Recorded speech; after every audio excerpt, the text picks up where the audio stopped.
At 9:00 a.m., I turned a steel key in a little box the HOA didn't even know existed, and the fountains, pools, and sprinklers across Cedar Ridge went quiet in the same breath.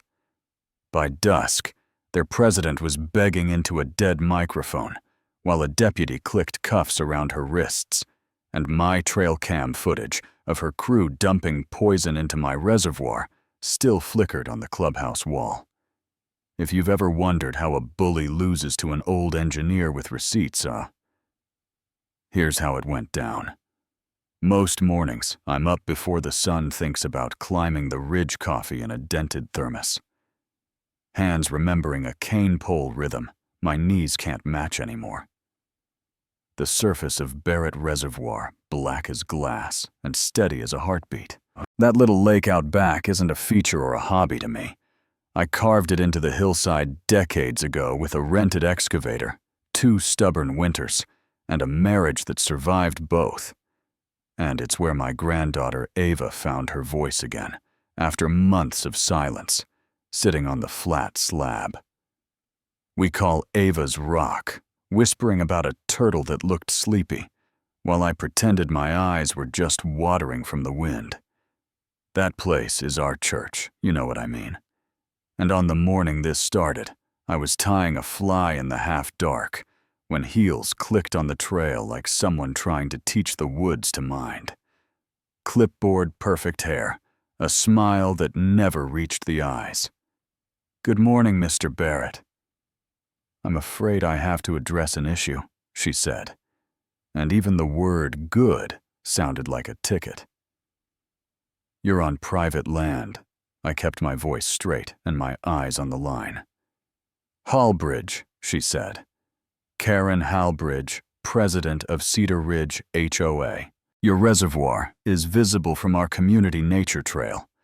Therefore, it falls under aesthetic review. As of this morning, you're being fined $500 for unapproved fishing equipment visible from common view corridors." I actually let out one of those short, old man laughs that escape before your brain catches them. "You're fining me because my bobbers clash with your walking path," I said. And she didn't blink, just held the clipboard like a shield. "Community harmony depends on compliance," she said. Ink still wet at 6:07 a.m.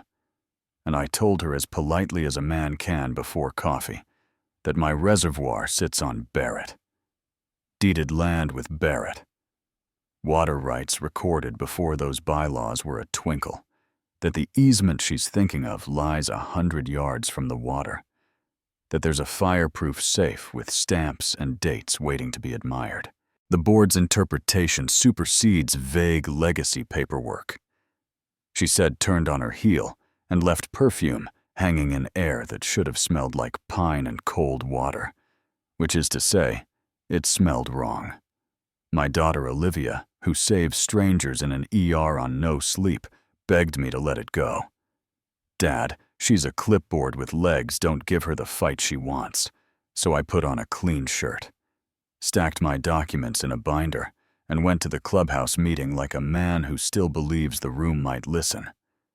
Beige walls, wobbly folding chairs, a microphone that turned every word into an apology. I laid it out with lot lines and dates, pointed to the easement in black and white, said, "I owned the water and could prove it 6 ways," and Karen leaned into the mic with that syrupy tone. "While your personal stories are touching, Mr. Barrett, they don't supersede community bylaws," and somebody in the back snickered, while Rick, the security captain with a vest 2 sizes too tight, tried to stare me into shrinking. I left with a coal cooling behind my ribs instead of a flame, which some days is the only mercy you get. 2 mornings later, I found a crooked metal sign hammered near my path. "No fishing. HOA property." And I grabbed it with both hands, ready to pull it like a rotten tooth, when the smell hit sharp chemical with a sulfur bite, and my eyes watered before my brain understood that the surface wore an oily rainbow sheen and trout were floating belly up silver, catching pale light where it had no business catching anything but breath. The insects had gone quiet. The birds had moved on. That kind of silence isn't peace. It's a funeral, and my knees went soft, and Ava's rock looked like a tombstone, and I stood there, gripping that bent signpost, like a man asking a dead thing to wake up. I took pictures with hands that didn't feel like mine. Close-ups of fish, the scorched patch of grass where something had splashed hot boot prints in the soft bank, then drove to the county office with a manila envelope and a jaw locked tight. Mark Peterson at the water board, my age eyes that have seen every kind of mess and half the cleanups, pulled my deed on the screen. Scrolled side said, I was 100% in the right that it was my land and my water. But enforcement needed proof, not grief. And the board was already saying I did it myself to make them look bad. That he could send a letter of inquiry, but without a witness or a chemical trace, it was my word against theirs. By the time I got home, the neighborhood page was buzzing like a hornet trapped in a jar. Anonymous posts with careful wording, reliable sources, saying the old man by the lake was reckless. And under every comment was Karen performing concern typing about protecting property values, while folks who used to wave stared straight ahead at the stop sign, like it had become fascinating. Even the mailman forgot my name that day, and Olivia called from work with fear wrapped in frustration. Dad, people are asking if you're unstable. Can you please just pay and let it go? And I didn't know how to explain to my own kid that paying a liar is like feeding a stray bear. In the workshop, I tucked Ava's pink tackle box under a pile of tarps and stood in the dust with that cold coal in my chest and said out loud to nobody, why would they risk poisoning a body of water to stop a man from fishing? Overkill, stupid, unless the fishing wasn't the point at all. Somewhere in my head, a relay clicked. I untied the twine on a brittle roll labeled Barrett Reservoir. Original plans. Blue lines on yellowed paper spillway culverts. A faint auxiliary line, leaving the deep point and running east, under what is now their clubhouse lawn. A shared, non-potable supply agreement with the original developer I'd signed back when my hair was dark, and in the corner of the packet, a block of boilerplate I'd never cared about as a younger man. Clause 11C saying if the primary source suffers significant environmental disruption, control of the shared system reverts to the private landowner until a licensed systems consultant certifies restoration. I set the blueprint down, opened my laptop, and paid to reinstate a license nobody in Cedar Ridge imagined I still had. Rage looks messy on TV, but real vengeance, the kind that keeps your soul clean, looks like a checklist. So I made 3 columns on a legal pad, proof chain of custody control, and started with proof. I called my friend Walter Grant, retired hair like a thistle, coffee strong enough to melt a spoon, told him what I smelled and saw, and he said restricted use algicide was his bet. Illegal for anything people might swim in, batch traceable, and bring jars. That night, I moved like a ghost on my own land. Set 3 trail cams where only the squirrels might judge me. One watching the scorched patch, one high in the oak above the service road when on the valve junction. The HOA's binder never dreamed existed, then drew 3 samples in sterilized glass. Surface water, soft mud, and because pettiness can be righteous when the truth needs friends, a spray from a clubhouse sprinkler head. On the 18th green that coughed brown at 2:07 a.m., Walter worked in his garage lab while steam curled from his mug. And 2 hours later, he tapped a printout with a finger that had rebuilt more than 1 pump. Industrial-grade restricted algicide. Illegal where children swim present in concentrations high enough to kill a pond and irritate skin with a stabilizer that gave the batch a unique signature we could follow from distributor to door. Chain of custody next. I found the landscaping vendor in the HOA minutes, tailed their truck to a gas station. Caught the driver by the squeegee, kept my voice low and my hands visible. Told him the batch would trace to his boss. That I wasn't after a guy making rent, but the order that put poison in the water. And he deflated against the door and said the president, Hulbridge, called it a pond decontamination. Said I was trespassing on HOA land. Said it was an eyesore. And yeah, that happened.